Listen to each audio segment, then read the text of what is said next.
Bonjour et bienvenue. On s'est tous déjà demandé ce qui fait tenir l'univers, cette force invisible qui fait tomber une pomme, mais qui en même temps garde les planètes bien sagement sur leur orbite. Eh bien, c'est une sorte de langage universel des forces, et aujourd'hui, on va le décrypter ensemble en suivant les pas d'un certain Isaac Newton. Alors, voilà le programme. On commence avec l'énigme qui a tout lancé. On verra ensuite pourquoi la Lune est en fait en train de tomber. Puis on décortiquera la fameuse loi universelle. Après ça, on clarifiera la différence essentielle entre masse et poids avec un exemple assez parlant. Et on terminera avec une petite boîte à outils pour ne rien oublier. C'est parti!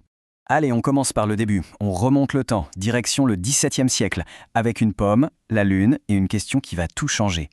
La fameuse histoire, c'est celle de Newton qui voit une pomme tomber de son arbre. Logique, rien ne la retient, donc elle tombe. Mais juste après, il lève les yeux vers le ciel et il voit la Lune. Et là, il se dit « Mais attends, la Lune non plus, elle n'a aucun support ». Et voilà la question fondamentale. Pourquoi ces deux objets semblent-ils connaître un destin si différent? La réponse, on va le voir, est tout sauf intuitive. Alors, quelle est la solution de Newton à cette énigme? Accrochez-vous, parce qu'on entre dans un concept à la fois simple, élégant et complètement surprenant. Eh oui, la réponse est un pur coup de génie. La Lune tombe, en fait. Elle est constamment attirée par la Terre, exactement comme la pomme. La question devient alors, mais pourquoi est-ce qu'elle ne s'écrase pas sur nous? Pour piger le truc, Newton a imaginé une petite expérience de pensée. Imaginez qu'on lance une balle. Elle retombe un peu plus loin. Si on la lance plus fort, elle va encore plus loin avant de retomber. Maintenant, imaginez qu'on puisse la lancer avec une vitesse absolument phénoménale. Tellement vite que sa trajectoire de chute épouserait parfaitement la courbure de la Terre. La balle tomberait sans jamais toucher le sol. Elle serait en orbite. Eh bien, c'est exactement le cas de la Lune. Elle a une vitesse latérale immense, ce qui fait qu'elle rate constamment la Terre dans sa chute. La force d'attraction de la Terre est toujours là, elle tire la Lune vers nous, mais au lieu de la faire s'écraser, elle ne fait que courber sa trajectoire.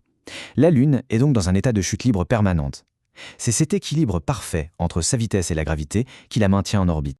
Mais là où Newton est vraiment génial, ce n'est pas juste de comprendre comment la Lune tombe, c'est de réaliser que la force qui fait tomber la pomme et celle qui maintient la Lune en orbite sont une seule et même force.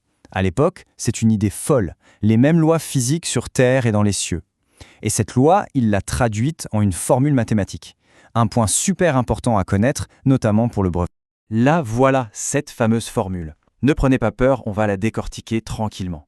En gros, ce qu'elle dit, c'est que n'importe quels objets qui ont une masse s'attirent. C'est universel. Cette force d'attraction, notée F et mesurée en newton, dépend de deux choses. D'abord, des masses des deux objets, MA et ME. Plus les objets sont lourds, plus la force est grande, c'est logique. Et ensuite, elle dépend de la distance D qui les sépare. Et attention, la force diminue très vite avec la distance, proportionnellement au carré de la distance. Le G majuscule, lui, c'est juste une constante, un chiffre qui fait que le calcul fonctionne.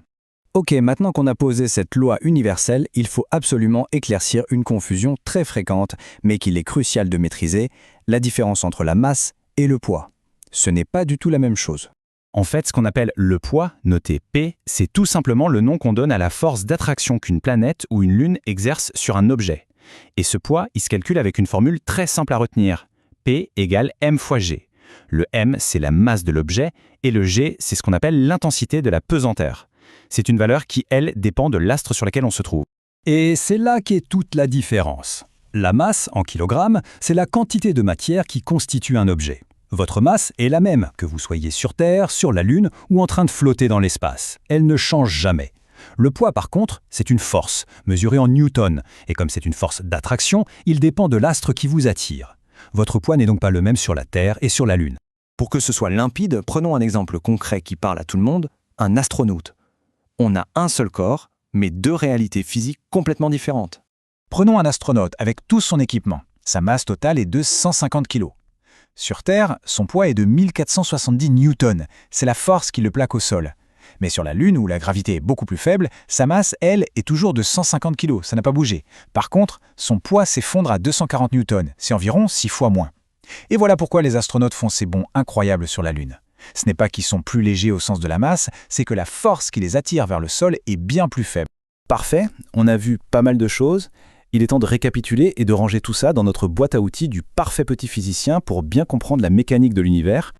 Alors, qu'est-ce qu'on retient de tout ça? Premièrement, l'idée de la chute permanente. C'est ce qui explique pourquoi la Lune tourne autour de nous sans jamais s'écraser. Ensuite, les formules à connaître. Celle de la gravitation universelle qui décrit l'attraction entre deux objets et P égale m fois g pour calculer le poids. Et enfin, et c'est capital, la distinction. La masse, en kilos, c'est la quantité de matière, c'est constant. Le poids, en newton, c'est une force et ça varie selon l'endroit.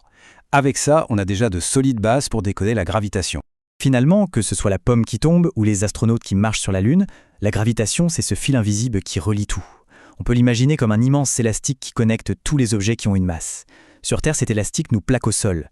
Pour la Lune, il l'empêche de s'enfuir dans l'espace, la forçant à danser autour de nous pour l'éternité. La vraie question, c'est jusqu'où s'étend cet élastique ?